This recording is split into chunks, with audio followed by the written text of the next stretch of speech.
오늘 부활주일입니다.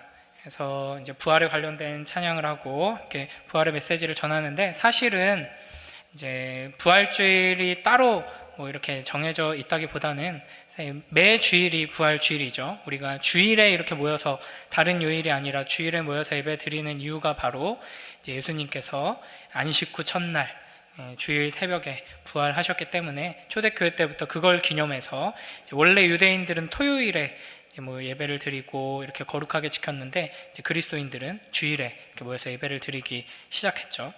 오늘은 이 부활의 첫날 어떤 사건이 일어났는가를 살펴보고요, 그 부활의 사건을 통해서 예수님의 부활이 무엇인지, 그것이 우리에게 어떤 의미인지를 살펴보려고 합니다.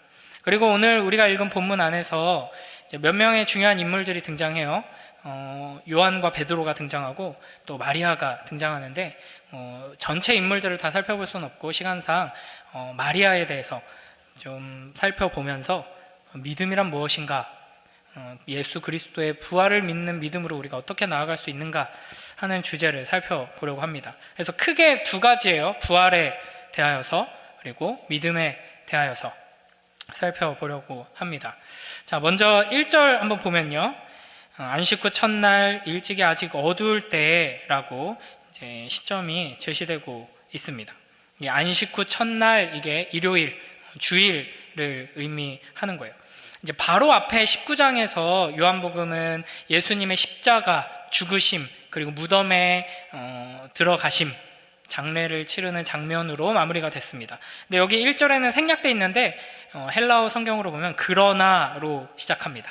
그래서 20장에서는 예수님의 부활과 함께 대반전이 일어나면서 지금까지 이제 요한복음에서 쭉 이제 이야기해왔던 모든 내용들이 여기서 이제 결론 지어지게 됩니다. 그래서 요한복음이 몇 장까지 있는지 아세요?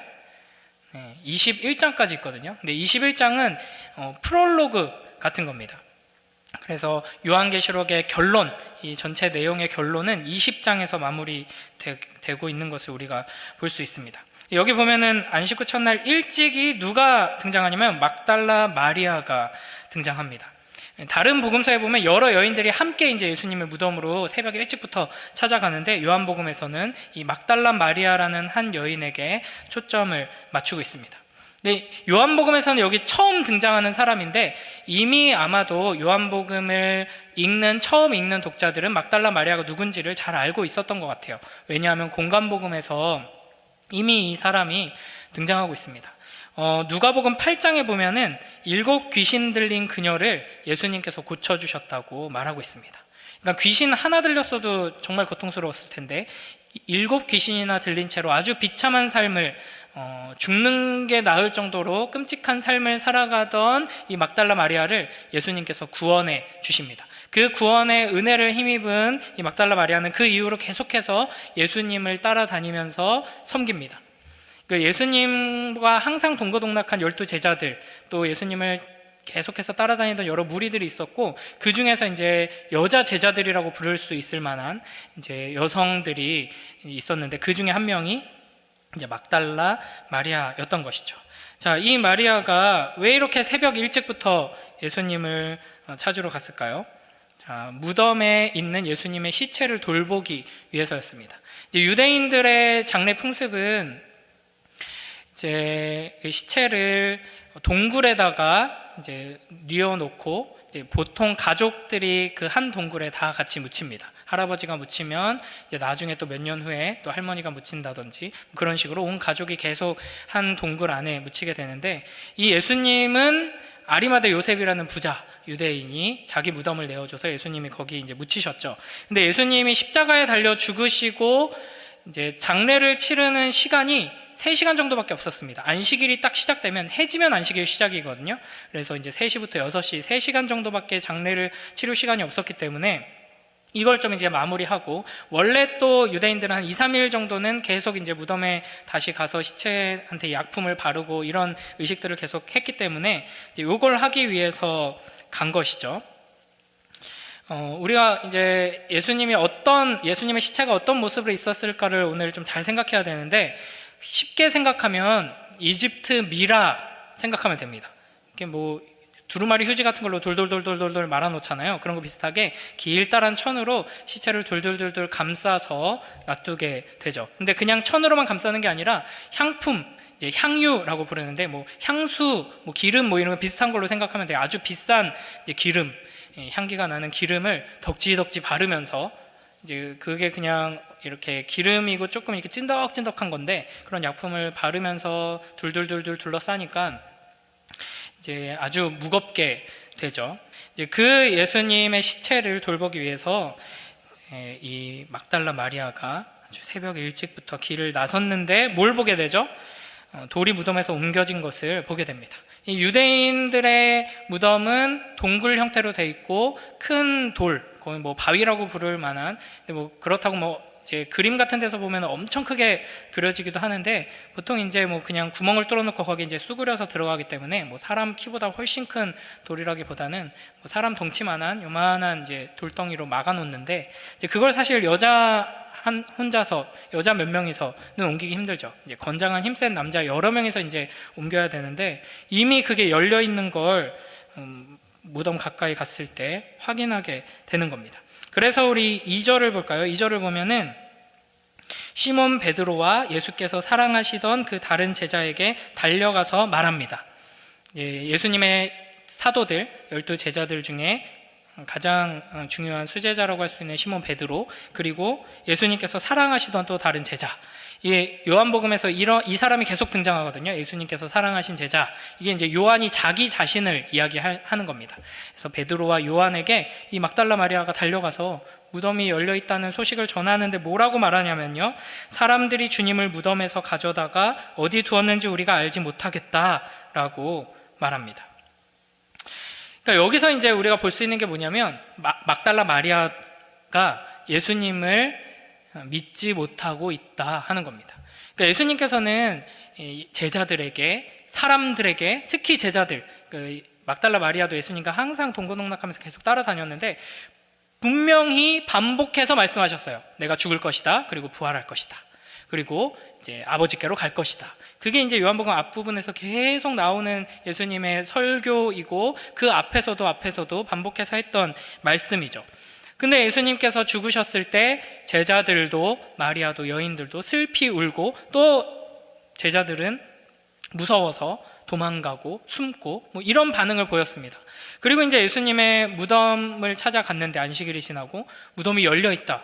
그러면은 믿음이 있다면, 예수님께서 하신 말씀, 하나님의 약속을 기억한다면 예수님이 부활하셨다라는 소식으로 우리가 볼 수 있는 장면인데도 불구하고 마리아는 지금 뭐라고 하냐면, 누가 시체를 훔쳐갔다라고 이야기하고 있는 겁니다. 실제로 이 당시에 이제 장례를 치르면은 며칠 안에 무덤을 도굴해 가는 사람들이 많이 있었다고 합니다. 그래서 이제 이 1세기 시대의 로마 이제 정부에서 공문을 내린 것들 중에서 이제 그 무덤 도굴꾼들 빨리 좀 처리해라 뭐 이런 공문들도 있고요. 무덤 안에 뭘 가져갈 게 있냐 하는데, 그 시체를 싸는 천하고 시체를 싸는 천을 두르면서 거기 바른 향품, 이 향품 엄청 비싼 거잖아요. 그 마리아가 예수님께 향유를 부었다고 할 때 그 향유가 뭐 이렇게 옥합 하나에 들어있는데 1년치 노동자의 뭐 연봉 가격이다라고 하잖아요. 그래서 이제 역사학자들이 예수님 몸에 향유를 이렇게 바른 걸 계산해 보면 수억 원어치를 발랐다고 이제 계산이 됩니다. 그러니까 비싸죠. 그래서 그거 아직 향이 날아가기 전에 좀 끔찍하지만 시체에 있는 천을 걷어내면서 향품을 긁어가지고 이제 가져가는 겁니다. 천도 비싸요. 천도 비싸요.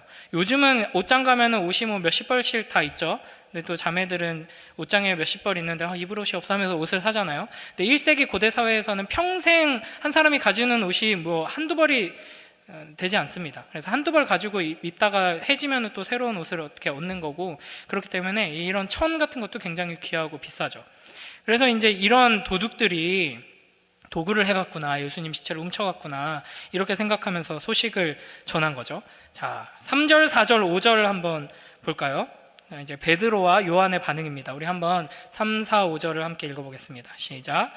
베드로와 그 다른 제자가 나가서 무덤으로 갈새 둘이 같이 다름질하더니 그 다른 제자가 베드로보다 더 빨리 달려가서 먼저 무덤에 이르러 구부려 세마포 놓인 것을 보았으나 들어가지는 아니하였더니. 아멘. 자, 이 베드로와 요한이 이 이야기를 듣고 급하게 뛰어갑니다. 그래서 예수님의 무덤으로 가죠. 근데 달리다 보니까 이게 이제 헬라어로 보면 베드로가 먼저 달리고 그걸 보고 요한이 달렸다라고 되어 있는데요. 근데 4절 보면은 그 다른 제자가 베드로보다 더 빨리 달려가서라고 되어 있죠. 그러니까 달리다 보니까 아마도 요한이 훨씬 더 달리기가 빨랐던 것 같습니다. 요한이 제자들 중에서 제일 어리고 젊었어요. 그래서 제일 오래 살기도 했죠. 그래서 90살까지 살면서 반모섬에서 요한계시록을 썼죠. 자, 이렇게 해서 무덤에 도착했는데, 자, 요한은 5절 보면은 구부려서 세마포 놓인 것을 보았으나, 그러니까 이제 우리가 흔히 그림으로 그리는 것처럼 엄청 큰 바위가 막혀 있고 구멍이 엄청 커서 이렇게 들어간다기보다는 요만한 바위가 막혀 있어서 구멍에 들어가려면 이제 몸을 쭈그려서 쭈그린 다음에 이제 들어가야 되는 거죠. 그래서 살짝 쭈그려서 들어가지는 않고 이제 진짜 도둑 맞았나 하고 확인해 본 거죠. 그리고 나서 6절을 보면은 베드로는 이제 뒤따라서 이제 조금 늦게 도착하게 되는데 무덤에 들어가서 봅니다. 들어가서 봤더니 뭘 보게 되냐면 세마포가 놓여 있는 것을 보게 돼요. 그리고 7절, 머리를 쌌던 수건은 세마포와 함께 놓이지 않고 딴 곳에 쌌던 대로 놓여 있는 것을 보게 됩니다. 그렇게 이제 베드로가 늦게 왔지만 먼저 들어가서 그걸 확인하고 그 모습을 보고 나서야 요한이 이제 또 따라서 들어가 보고는 이 모습을 확인하게 되는 것이죠. 오늘 이제 제일 중요한 핵심이 이건데요. 빈 무덤. 보통 이제 빈 무덤이 예수 그리스도의 부활의 가장 확실한 증거 중에 하나라고 이야기를 합니다. 여러 가지로 이제 논증을 하는데 이 시체가 어디 갔느냐, 예수님의 부활을 믿지 않는 사람들, 어떻게 죽은 사람이 부활하냐, 사실은 예수님이 십자가에서 안 죽었다, 기절만 했다가 깨어났다, 이렇게 막 주장하는 사람들도 있는데, 로마의 사형 제도를 조금이라도 연구해보면 십자가형에 처형당한 사람이 죽지 않고 거의 죽을 만큼 막 기절했다가 깨어날 수 있다고 생각할 수는 없습니다. 자, 그래서 이제 어디서 이제 막 사람들이 반박을 하냐면, 누가 시체를 훔쳐간 거다, 부활해서 없어진 게 아니라 시체를 훔쳐간 거다, 이렇게 이야기를 하기도 하는데, 제자들이 시체를 훔쳐갈 이유가 없죠. 제자들이 무언가, 우리 예수님이 안타깝게도 돌아가셨지만 그 예수님의 정신을 이어받아서 예수님이 살아있는 것처럼 꾸며가지고 우리 계속 하던 일을 하자, 이렇게 용감한 자들이 아니었어요. 예수님이 부활하신다고 대놓고 말씀하셨는데도 그걸 이해하지 못하고 깨닫지 못하고 소망과 믿음 없이 두려워하던 게 제자들인데 뭐하러 시체를 훔쳐갔겠어요? 이제 로마 당국자들이나 유대교 지도자들이 예수님이 시체를 훔쳐갔다 이렇게 말하는 사람도 있는데, 뭐 그것도 이상하죠. 나중에 막 예수님이 부활했다는 소문이 퍼지면서 막 다시 막 예루살렘이 들썩이고 막 예수님을 믿는 사람이 늘어났을 때 무슨 소리야 하면서 이제 십자가형에 처참하게 만신창이가 된 예수님의 시체를 다시 들고 나와서 여기 죽었다 이렇게 하면은 문제가 해결되는데, 그러지 않았죠. 그러니까 지금 이제 뭐 이런 식으로 변증을 할 수도 있지만 이 장면만 잘 보면은 아주 흥미로운 지점이 많이 있습니다. 자, 시체를 훔쳐가는 목적이 뭐라 그랬어요? 도굴꾼들이 그 세마포 천과 약품이 값비싸기 때문이라 그랬죠. 근데 지금 빈 무덤에 들어가 봤더니 거기 시체는 없고 뭐가 놓여 있었냐면 세마포가 놓여 있었습니다. 6절 뒷부분에는 세마포가 놓였고 라고 돼 있죠.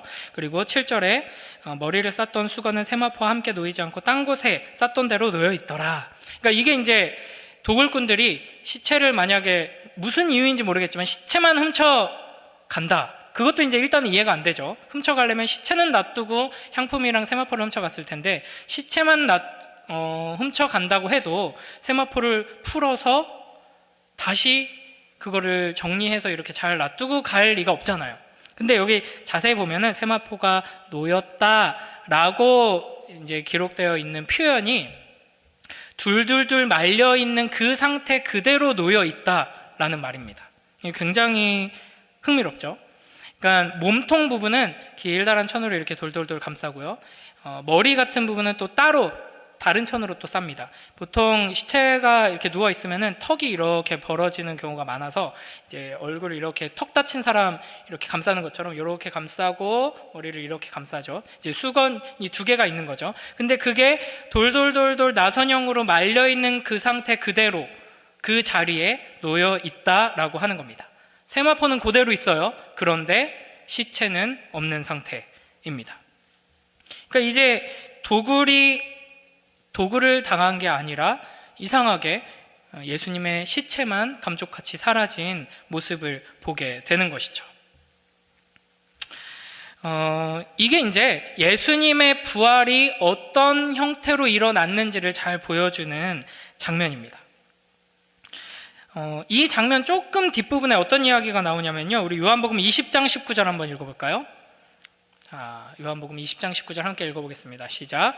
이날 곧 안식 후 첫날 저녁 때에 제자들이 유대인들을 두려워하여 모인 곳에 문들을 닫았더니 예수께서 오사 가운데 서서 이르시되 너희에게 평강이 있을지어다. 지금 이 예수님의 부활하신 장면 바로 다음 장면에 예수님의 제자들은 유대인들이 무서워서, 유대인들이 예수님을 저렇게 잡아 죽였는데 당연히 예수님을 따르던 우리들도 잡아가려고 혈안이 되어 있겠지 하면서 두려워서 뭐 하고 있냐면 어디 한 곳에 모여서 문을 닫았더니 라고 돼 있죠. 이게 이제 정확하게 해석 번역하면은 문을 걸어 잠갔다입니다. 문을 잠그고 이제 모여서 덜덜덜 떨고 있어요. 근데 예수님께서 갑자기 그들 가운데 오셔서 너희에게 평강이 있을지어다 라고 이제 말씀하십니다. 이게 뭐예요? 예수님이 시공간을 초월하는 형식으로 지금 나타나고 계시죠. 그러니까 영으로 나타나신 게 아니에요. 부활의 몸으로 부활하셔서 제자들을 만나 주시는데 공간의 제약을 받지 않으시는 것이죠. 이제 예수님의 그 십자가 부활 사건 바로 앞 이야기 속에서 예수님의 요한복음에서 이야기하는 예수님의 다양한 기적들, 표적들 중에 가장 영광스럽게 예수님의 능력과 영광이 드러난 기적이 바로 죽은 나사로가 살아나는 사건이거든요. 이제 그 사건을 보면은 예수님께서 나사로야 나오너라 라고 했을 때 나사로가 어떻게 나오냐면 칭칭칭 감긴 채로 나옵니다. 그래서 사람들한테 저거 빨리 풀어줘라 라고 예수님이 말씀하시거든요. 근데 예수님은 어떻게 부활하신 거예요?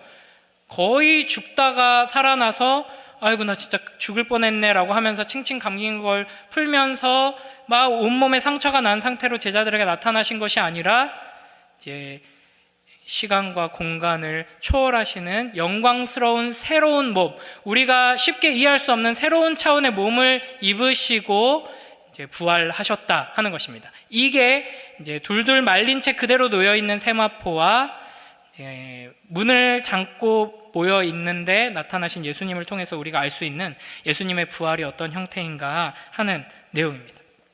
예수님의 부활 이전의 몸은 우리와 똑같은 몸이에요.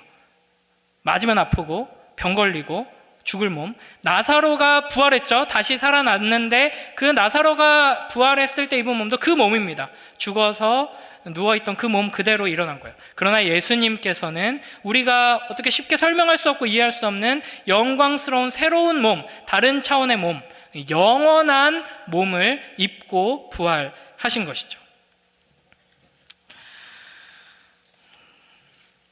자, 그래서 이제 이것이 바로 예수님의 부활이기에 우리에게 참된 소망이 되는 겁니다. 우리 고린도전서 15장 53절부터 55절까지 말씀 한번 읽어보겠습니다. 시작. 이 썩을 것이 반드시 썩지 아니할 것을 입겠고 이 죽을 것이 죽지 아니함을 입으리로다. 이 썩을 것이 썩지 아니함을 입고 이 죽을 것이 죽지 아니함을 입을 때에는 사망을 삼키고 이기리라고 기록된 말씀이 이루어지리라. 사망아 너의 승리가 어디 있느냐? 사망아 내가 쏘는 것이 어디 있느냐? 아멘. 그러니까 예수 그리스도의 부활은 첫 열매로서 우리들도 그 부활의 몸을 입게 될 것을 보여주시는 증거입니다. 그런데 그 예수 그리스도의 부활은 단순히 너희 걱정 마, 이제 너희 상처 입어도 금세 날 거야, 너희 아파도 금세 치료받을 수 있어, 그게 이제 내가 보여주는 거야 라는 차원이 아니라 영원히 죽지 않는, 영원히 썩지 않는 영광스러운 몸, 우리가 장차 영원히 하나님 나라에서 하나님과 함께 살아가며 입고 있을 그 몸을 예수 그리스도께서 먼저 입고 부활하심으로써 우리에게 보여주신 것이죠. 그래서 예수님께서는 시공간의 제약을 받지 않으시고, 몸을 입고 계심에도 불구하고 시공간의 제약을 받지 않으시고 이제 부활하신 이후에는 일하셨던 것입니다. 그러니까 이 부활의 몸을 기대하고 소망하며 이 부활의 몸이 약속되었음으로 인하여서 기뻐하고 위로를 얻는 우리 모두가 되길 주님의 이름으로 축복합니다. 우리가 나사로가 겪은 것과 같은 너무나도 놀랍고 신비로운 주님의 일하심을 우리의 삶 속에서 경험하기를 소원할 수 있어요. 그리고 실제로 그렇게 역사하시기도 합니다. 정말 큰 병에 걸렸는데 하나님께서 의사들이 다 불가능하다 했는데 기도로 응답받아 하나님께서 치유해 주시는 일들 분명히 일어납니다. 하나님께서 놀라운 방식으로 보호해 주시고 회복시켜 주시기도 합니다. 그러나 그렇게 회복되어도 결국엔 다시 병들고 늙어서 죽게 되죠. 제가 제일 어이없어 하는 이제 표현 중에 하나가 이제 화장품 광고에서 나오는 안티에이징. 나이 드는 걸 막을 수 있는 자는 아무도 없습니다.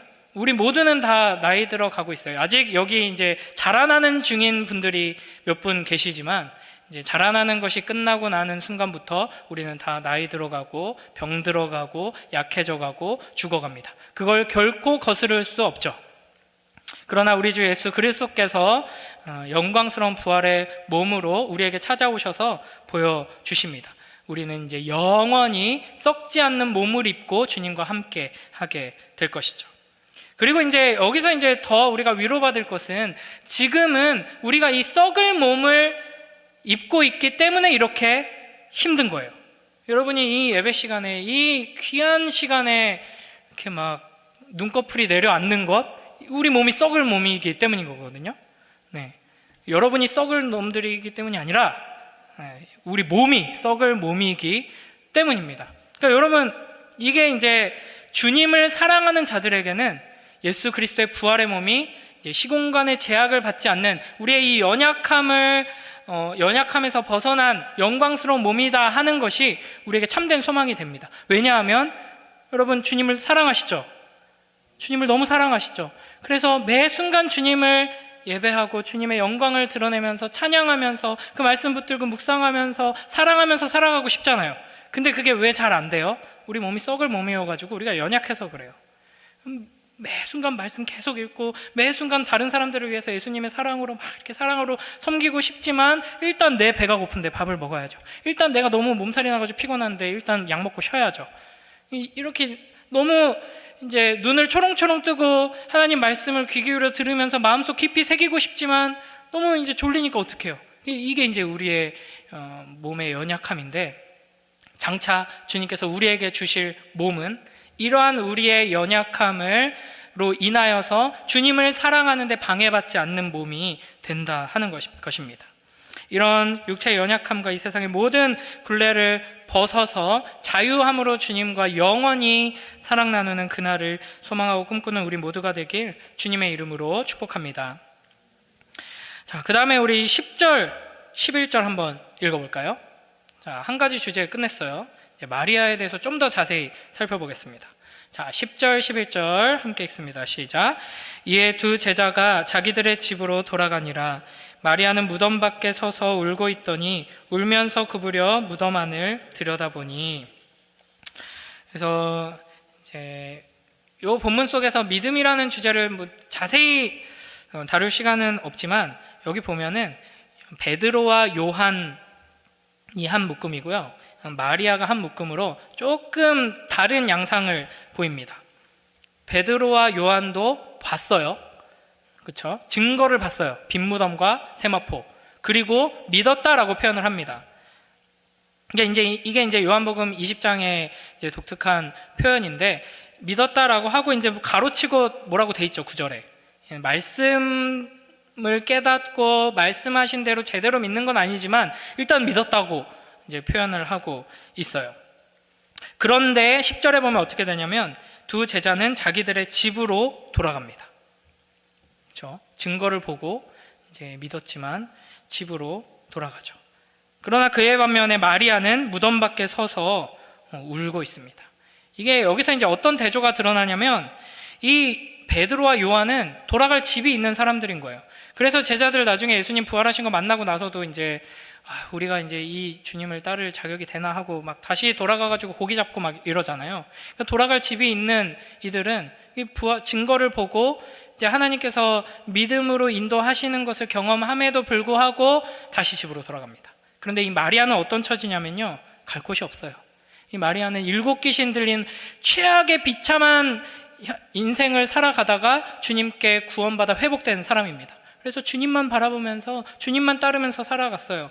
갈 곳이 없죠. 그래서 소망이 없는 그 무덤 앞에서 주님을 그리워하면서 울고 있습니다.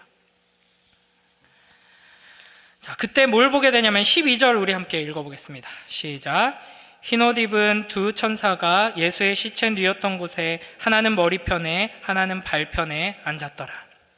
자, 마리아가 무덤 안을 봤더니 흰옷 입은 두 천사가 예수님의 시체가 뉘었던 그곳에, 지금은 시체가 없고 시체가 둘둘둘 감겼던 그 모양 그대로 세마포만 남아있는 그 장소에 한 천사는 머리편에 한 천사는 발편에 앉아 있었다라고 표현을 하고 있습니다. 특히 이제 중고등부 친구들은 출애굽기 한창 열심히 배웠었잖아요. 생각나요? 천사가 양쪽에 딱 있는 모습 하면은 뭐가 생각나는 게 있지 않아요? 법궤, 언약궤라고 불리죠. 1년에 한 번씩 대제사장이 거기에 가서 그 천사가 양쪽에서 이렇게 펼치고 있는 그 가운데에다가 피를 뿌리면서 이제 속죄 제사를 올려드리죠. 그 모습을 생각나게 하는 방식으로 이 예수님의 빈 무덤의 장면을 표현해내고 있습니다. 그러니까 예수 그리스도께서 우리의 죄를 속죄하시는 제물로서 하나님께 뿌려져서 이제 이 마리아는 한 여인일 뿐인데, 이 마리아가 1년에 한 번 대제사장만 들어갈 수 있었던 그 하나님의 보좌 앞으로 나아가게 되었다 하는 것을 지금 보여주고 있는 놀라운 장면이죠. 그리고 나서 13절 보면요, 천사가 좀 책망조로 이야기를 해요. 너 왜 울고 있냐? 그러니까 이제 마리아가 아마 마리아 예수님이 십자가에 끌려 가실 때부터 잠도 안 자고 계속 통곡하면서 울었을 겁니다. 그리고 새벽에도 울면서 무덤으로 왔다가 무덤이 이제 열려 있으니까 또 당황해가지고 또 계속 울고, 계속 그 울고 있는 마리아에게 이제 왜 우냐 이렇게 하니까 마리아가 아까 얘기했던 그런 이야기를 하는 거예요. 내 주님을 옮겨다가 어디 두었는지 내가 알지 못한다. 도둑이 훔쳐갔는지 이게 어떻게 된 일인지 모르겠다 라고 하고 14절 볼까요? 이 말을 하고 뒤로 돌이켜 예수께서 서 계신 것을 보았으나 예수이신 줄은 알지 못하더라. 그러니까 예수님이, 부활의 주님이 나타나십니다. 그래서 마리아 뒤에 서 계세요. 마리아가 그걸 봐요. 그런데 알아보지 못합니다. 그래서 15절에 예수님께서 천사가 했던 말씀대로 그렇게 말씀하시죠. 어찌하여 울며 누구를 찾느냐? 그러니까 예수님의 모습을 보고 예수님의 말씀을 들었음에도 불구하고 마리아는 예수님을 이 동산 관리하는 사람인 줄 알고, 혹시 요 무덤에 있던 분이 내 살아가는 주님인데 이 시체 어디 있는지 혹시 아십니까? 이렇게 물어보면서 혹시 당신이 옮긴 거면 제가 다시 가져갈게요 이렇게 말하는 거예요. 예수님을 보지만, 예수님의 말씀을 듣지만 예수님인 줄 알지 못하는 상황 가운데 있죠. 자, 이 마리아는 지금 어떤 상황에 놓여 있는 걸까요? 마리아가 예수님을 믿고 있는 것처럼 보이세요? 예수님을 믿는 믿음이 있는 걸까요, 지금? 예수님을 믿는 믿음이 있다라고 평가를 받을 수 있으려면 예수님께서 하셨던 말씀을 기억하고 믿었어야죠. 예수님의 말씀에 담긴 그 하나님의 그 계획, 하나님의 말씀에 담긴 그 약속들, 그것까진 몰라도 예수님께서 분명하게 주셨던 그 가르침들을 기억하고 붙들었어야죠. 그게 믿음이죠. 그런데 지금 마리아는 믿음이 없죠. 예수님께서 십자가에 달려 죽으시는 게 끌려가신 게 아니라 당당하게 우리를 구원하기 위해 말씀하신 대로 가신 건데 그걸 깨닫지 못하고 두려워하고 슬퍼하면서 울고 있고, 부활하신다고 분명히 말씀하셨음에도 불구하고, 그래서 빈 무덤을 보고 세마포를 보고 천사를 보고 예수님을 보았음에도 깨닫지 못하고 있죠. 그러니까 믿음이 없는 상태입니다. 그리고 믿음이 없기 때문에 소망도 없어요. 믿음, 소망, 사랑, 이 세 가지가 있어야 할 텐데 믿음도 없고 소망도 없는, 너무나도 비참하고 절망적이고 끔찍한 상황 속에서 이제 삶의 이유를 다 잃어버리고 너무나도 큰 절망에 두려워하며 엉엉 울고 있는 마리아입니다. 그러나 믿음, 소망, 사랑 중에 뭐가 하나는 남아있죠. 아주 강렬하게 남아있습니다. 믿음도 없고 소망도 없는데 예수님을 향한 사랑만큼은 끝까지 남아있는 거예요. 아주 뜨겁게 타고 있어요. 그래서 그 시체라도 내가 다시 찾겠다라는 심정으로, 굉장히 위험할 수도 있는 상황이거든요. 자기 목숨이 위태로울 수도 있는 상황이에요. 그런데도 내가 죽던 말던, 내가 사랑하는 주님이 죽으셨는데 그게 무슨 의미냐, 나 예수님의 시체라도 제대로 이렇게 장례를 치르겠다라고 하는 마음으로 엉엉 울면서 예수님을 찾고 있죠. 근데 너무나도 안타까운 모습이죠. 예수님은 이미 부활하셨는데 기뻐해야 하는 순간인데, 부활하신 주님을 보고 함께 기뻐하면 되는데 예수님의 시체를 간절히 원하고 있습니다. 지금 마리아가 원하는 거 그거 하나예요. 예수님의 시체 어디 갔어? 그거 내가 찾을래, 내가 책임질래. 이게 이제 우리의 모습을 잘 보여줍니다. 우리는 예수님의 말씀을 듣죠. 하나님의 말씀을 배웁니다. 그리고 믿음 안에서 주님을 따라가기도 해요. 그리고 그 말씀 안에서 소망을 바라보기도 합니다. 그러나 우리가 상상하지도 못했던, 예측하지도 못했던 너무나도 큰 어려움, 고난이 우리의 삶에 찾아왔을 때 우리는 믿음을 잃어버리고 소망을 잃어버리고 엉뚱한 걸 찾으면서 엉엉 울게 되는 거죠.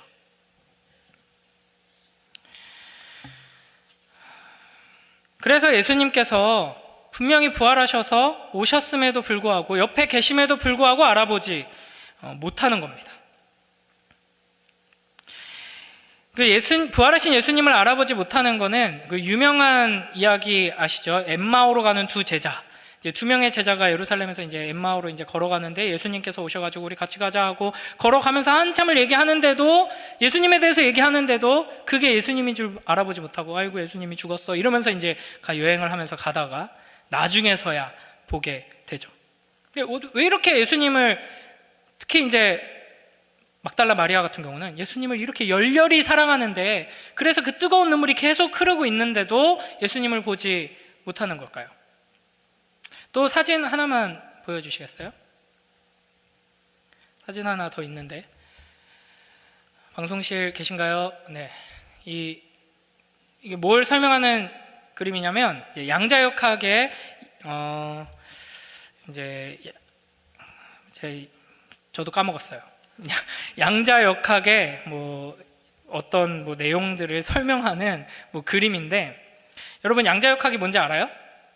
뭔지 나는 어느 정도 안다, 들어봤다, 배워봤다 하는 사람도 이해를 못할 겁니다. 왜냐하면 지금 현존하는 최고의 과학자들도 만약에 당신이 양자역학에 대해서 이해했다고 말하면 당신은 양자역학을 이해하지 못한 것이다 라고 이야기합니다. 그리고 이제 세계 최고의 진짜 손에 꼽는 과학자들도 뭐라고 표현하냐면, 이 세상에서 역사상 양자역학을 이해한 사람은 2명 정도, 이렇게 이야기를 하거든요. 그래서 이제 제가 막 이걸 쉽게 설명해서 양자역학이란 이런 것입니다라고 여러분에게 얘기를 해주면 여러분은 어떻게 할까요? 이해를 못하죠. 뭔 소리야?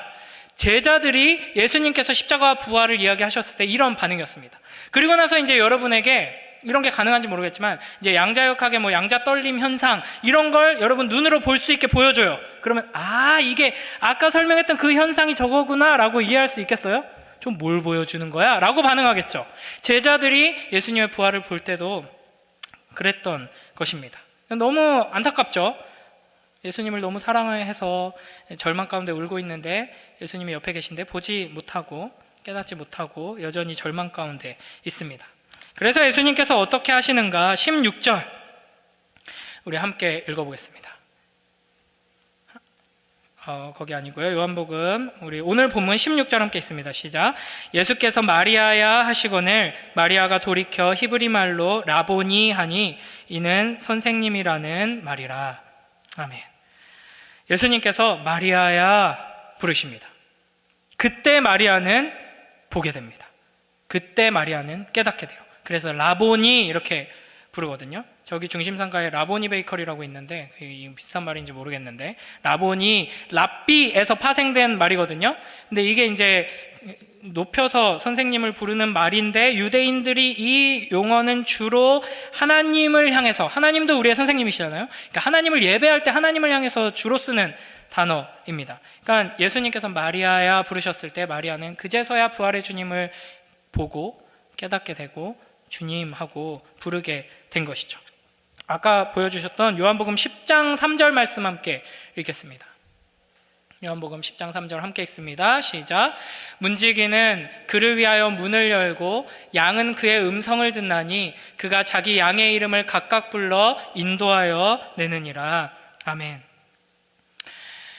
주님께서는 어떻게 우리의 이 무지함 가운데서 갇혀있는 우리들을 건져내셔서 부활의 주님을 보게 하시고 믿게 하시고 절망 가운데서 기뻐하며 소망을 얻게 하시는가? 바로 말씀을 통해서. 어떤 말씀? 우리의 이름을 목자께서 부르십니다. 그리고 우리가 그 양이라는 것은 어디서 증명되느냐? 우리는 그걸 듣습니다. 듣고 반응하게 되죠. 우리의 이름을 주님께서 부르실 때 우리는 주님 하면서 주님을 보고 주님을 바라보고 주님을 의지하고 그 안에서 소망을 얻게 되는 것입니다. 17절에 보면은 예수님께서 마리아에게 나를 붙들지 말라라고 하시면서 나는 다시 올라가야 한다 말씀하십니다. 여기서 이제 붙들지 말라 하는 것은 잡지 말라 하는 것인데, 그 부활의 몸, 영광스러운 그 부활의 몸을 만지면 안 돼, 이거 소중한 거야, 이런 의미가 아니라 너희는 이제 더 이상 이전처럼 나와 살을 부대끼고 너희 고막으로 내가 말하는 걸 직접 듣고 너희의 이 시력으로 눈알로 나를 직접 보면서 나와 소통하는 이 시간은 이제 끝났다. 나는 너희에게 더 좋은 것을 줄 거다. 그러니까 날 붙잡지 말라. 난 어디로 갈 거냐면 하나님께로, 아버지께로 올라갈 것이고 너희에게는 성령을 보내줄 것이다. 그러므로 이제 너희는 나와 더욱더 분명히 더욱더 친밀하게 함께 있게 될 것이다 라는 의미로서 붙들지 말라 하는 것입니다. 예수님 다시 만나고 싶어요. 예수님 제자들 너무 부러워요. 나도 예수님 제자들처럼 예수님이랑 같이 먹고 마시고 얼마나 좋았을까 제자들, 이렇게 생각할 수 있어요. 예수님이 놀라운 기적 일으키시는 거 직접 본 제자들은 얼마나 복된가. 예수님께서 직접 치유해 주시는 그 장면을 옆에서 목격했던 제자들, 예수님께서 친히 하나님의 말씀을 선포하시는 그걸 직접 들었던 제자들 얼마나 복된가. 너무 부럽다. 하나님 나도 그런 경험하게 해주세요 라고 우리가 요청하기 쉽지만 그게 아니라는 거예요. 예수님께서 하나님께로, 아버지께로 올라가시고 우리에게 성령을 주시는 것이 우리에게 더 큰 은혜이고 우리가 더욱 친밀하게 하나님과 동행할 수 있는 방법이다라는 겁니다. 그러니까 붙들지 말라라고 하십니다. 이렇게 요한복음 20장은 이 마리아를 통해서 믿음이 무엇인가라는 것을 보여줍니다. 요한복음 14장 21절에서 나를 사랑하는 자는 내 아버지께 사랑을 받을 것이요 나도 그를 사랑하여 그에게 나를 나타내리라 라고 말씀하십니다. 여러분, 특히 이제 사부 예배에 있는 우리 중고등부 친구들, 청년들 중에는 이제 나는 믿는 사람인가? 라고 스스로에게 엄밀한 잣대로 질문을 던져봤을 때 나는 믿는다고 하기 좀 민망하다라고 스스로 이제 생각할 사람들이 있을 수 있어요.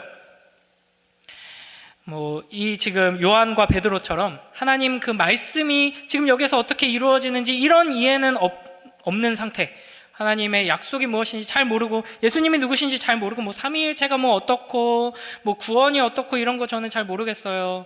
호세아서에 어떤 말씀이 있는지 요한계시록에 어떤 말씀이 있는지 그런 거 저 아직 한참 배워야 돼요. 몰라요. 그럴 수 있어요. 그러나 주님께서는 주님을 사랑해서 믿음도 없고 소망도 없는 상태에서 절망 가운데 울며 사랑으로 부르짖는 그 자녀를 찾아가십니다. 베드로도 요한도 다른 사도들도 많았어요. 그 중에서 이 막달라 마리아, 그 사랑에 목말라 울고 있는 막달라 마리아에게 가장 먼저 부활의 주님께서 찾아가셨습니다. 말씀을 정리해 보도록 하겠습니다. 부활의 현장에서 어떤 일이 일어났나요? 빈 무덤과 세마포가 발견되었습니다. 그를 통해 우리는 무엇을 알 수 있죠? 예수 그리스도의 부활은 영광스러운 몸의 부활이다 하는 것을 알 수 있습니다. 이 부활을 우리가 소망하며 믿고 의지하며 나아갈 때 우리는 참된 기쁨과 위로를 얻게 될 것입니다. 그리고 마리아에게 어떤 일이 일어났나요? 마리아는 믿음도 없고 소망도 없는 절망적인 상태 가운데서 계속 울고만 있었습니다. 그런 마리아에게 주님께서, 부활하신 주님께서 친히 찾아오셔서 마리아야 부르심으로써 마리아를 보게 하셨습니다. 그러니까 우리가 양자역학 이거 설명 들어도 모르고 직접 봐도 모르죠. 예수님에 대해서 설명 들어도 모를 수 있어요. 보고도 모를 수 있어요. 그러나 예수님은 단순히 어떤 과학 이론이 아니시죠. 인격이십니다. 살아계신 하나님이시죠. 그 인격이신 하나님의 아들 예수 그리스도께서 우리에게 찾아오셔서 우리의 이름을 부르실 때 우리는 그분을 보게 되고 만나게 되고 경험하게 될 것입니다. 그러므로 여러분, 믿음도 사라지고 소망도 사라진 그때에 절망과 슬픔과 아픔만 남은 그 어둠 가운데 버림받은 것과 같이 느껴지는 그때에도 주님을 사랑하는 것을 놓치지 마시고 주님을 향해 우시기 바랍니다. 주님을 찾으며 부르짖으시기 바랍니다. 그 어떤 상황 속에서도 이 사랑을 놓치지 않고 이 사랑을 통해 참된 믿음을 회복시키시는 그 주님의 능력을 경험하는 복된 우리 모두가 되길 주님의 이름으로 축복합니다. 하나님의 말씀을 매일매일 듣고 묵상하고 그 하나님의 말씀으로 말미암아 우리 안에 성령 하나님께서 역사하시는 그 참된 믿음으로 나아가는 복된 우리 모두가 되길 주님의 이름으로 축복합니다. 우리 이 시간 함께 기도하며 나아가도록 하겠습니다. 주님께서 우리에게 주신 이 말씀을 기억하면서 이 부활의 주님을 보게 하여 주시옵소서. 부활의 주님을 만나게 하여 주시옵소서. 주님, 어렵고 힘들 때 가장 절망적인 그때에 부활의 주님을 부르고 찾고 의지하게 하여 주시옵소서. 주님, 우리가 연약하고 부족합니다. 주님, 우리에게 찾아오셔서 우리의 이름을 불러주시고 우리 안에 믿음을 새롭게 하여 주시옵소서. 이 시간 함께 기도로 나아가도록 하겠습니다. 함께 기도하겠습니다.